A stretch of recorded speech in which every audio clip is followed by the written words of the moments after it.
Normally on the show, I write an intro to get them hype, but in this case, we're just going to let him do that work for us. Take a listen.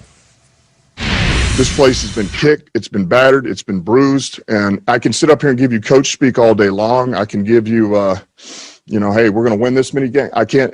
None of that matters, and you guys don't want to hear it anyway. You've had enough of that shit, so excuse my language. All right? Here's what I do know, is that this team is going to take on the identity of this city, all right?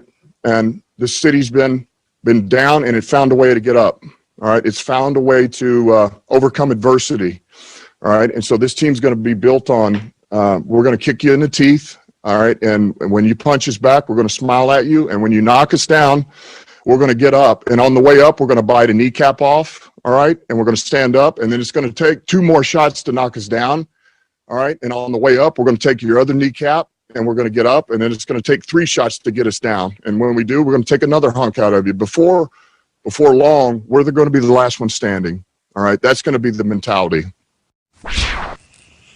Okay, go. Forget stats. This is about biting kneecaps, swinging baseball bats, and that's facts. I couldn't have said it better myself. Without further ado, please welcome to the virtual breakfast table, Lions head coach, Mr. Dan Campbell.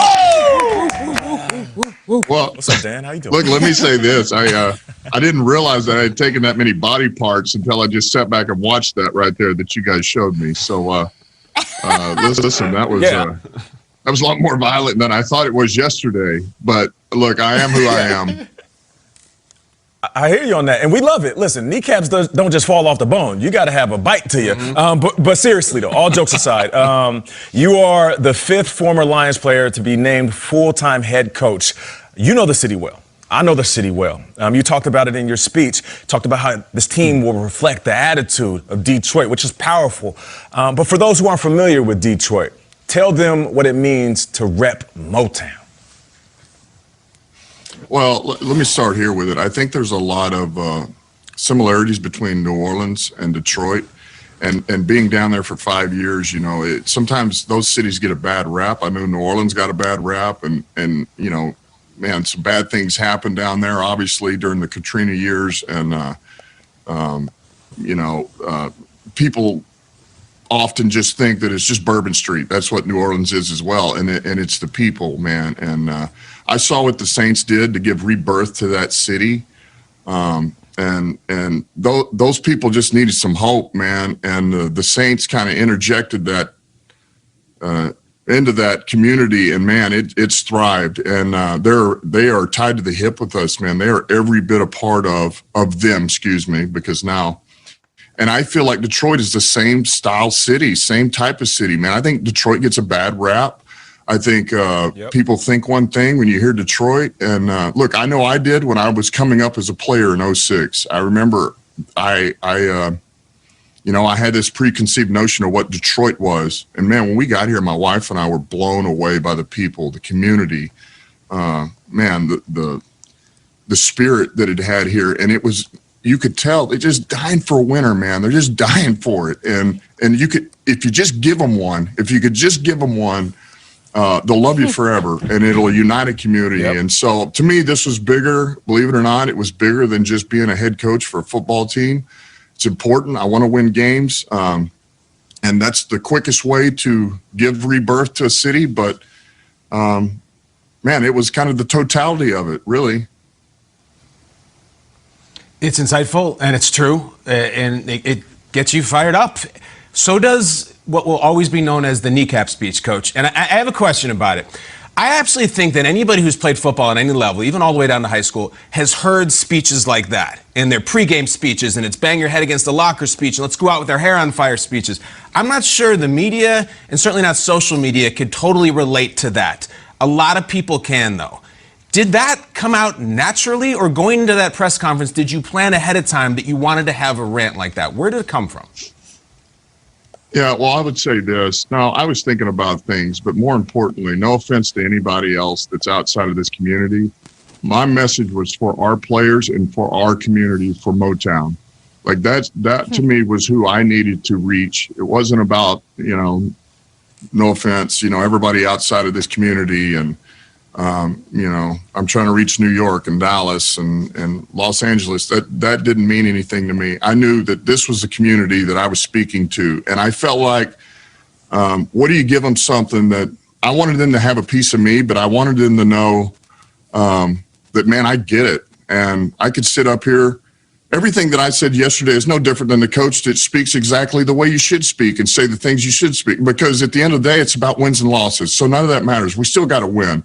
But I know this, man, this place needed hope. And I felt like I needed to give it to them. I need to give them something, man. And it's who I am. It's hard for me to read off a sheet of paper and just go through bullet points. And I speak from the heart. I've always been that way. I believe that way. I speak to players that way. When I got something to say, it usually is bubbling inside of me rather than I'm just going to write this down and blah, blah, blah. So that's just kind of who I am.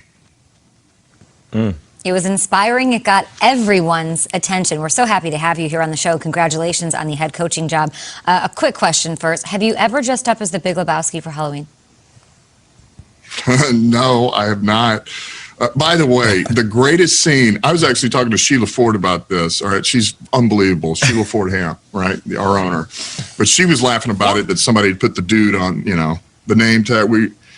And I said, man, the greatest part of that film is when he's over the hill with the ashes. John Goodman is, and he's shaking the ashes and they blow back into the dude's face. Oh, it's so good. Donnie! And then they hug it out. I mean, you sound just like. I've been accused of looking like the dude before. You look like a young Jeff Bridges, and you sound like him as well. Okay, let's talk about more of your press conference. What I liked hearing is that you know it's a passing league now, and you talked about your opponents. It's very interesting. You're already sizing up who else is in the North, and you called the Packers the standard of the division. What else have your evaluations been early here of the NFC North? Well, look, here's what I do know. It's always been, there's a reason why it's a black and blue division, because, like, look, we're going to be fortunate enough to play in 9 indoor games. I guess that's right, 9, maybe 10, but to where we know we're going to be on turf. So that's a good thing, you know, so you can kind of tool that way.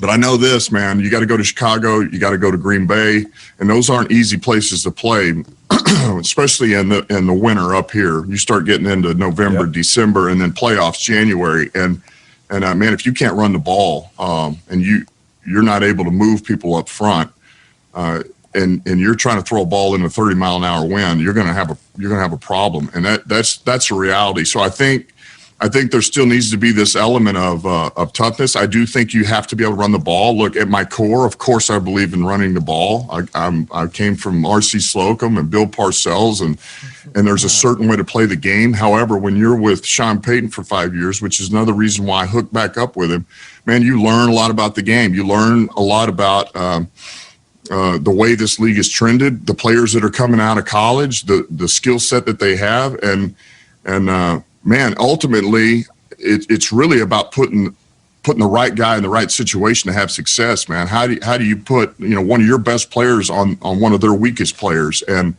look, I said this yesterday, but if you tell me we got to throw it 10 times in a row to open up the run game, or that's our best matchup, they can't stop it, and they're not doubling that player, they're not rolling the two, then let's do it, man. I'm all for it. Mm-hmm. Dan, this is enlightening, it's inspiring, and we keep hearing the term rebuild, rebuild, rebuild. I also look at the roster, and we've got an 11-year NFL quarterback making $100 million. Can you still rebuild a team with Matthew Stafford as the quarterback, or does this have to be a total rebuild and start anew from scratch? Well, it's a good question. So I'm about to give you a diversion. Brad Holmes, our GM, said it best. He called it a retool, which I really love. All right. And so you're like, yeah, rebuild. Retool. I like it. But listen, I don't want to get too deep into Matthew Stafford and the quarterback and how does this mesh? What do we do with this? Brad Holmes and myself are going to sit down this weekend. Look, we just signed. He's trying to get his staff together for the draft. I'm trying to build my coaching staff. And so, man, we're going to really dive into the roster this weekend, the two of us, and kind of see where do we go from there? What do we have here? What are the pieces? Who do we sign back? Who do we allow to move on? And so I feel like it's a little premature for me to answer it. I apologize. It's a great diversion, Coach. You're getting this thing. It's great. You're going to work. We followed you over that way, and now we're back this way. And now we're going to move on to something else. Everyone who's followed your coaching career way back since you were a coaching intern with Miami, we know, Dan, that you're a huge Metallica guy. So let everybody know, everybody with the devil horns in the air, which Metallica album would you choose to best represent what this Detroit Lions team will be as the head coach? Man, that's tough. The Metallica, the Black Album is probably dear to my heart. I say that would represent Detroit pretty well, really well, no question. But man, when you're talking about Master of Puppets or Injustice for All, those are pretty dang good too, man. So I hit you with 3. How about this? I think I might go with Master of Puppets. I think it's a little bit more of that style, you know? You're saying a lot there. It is.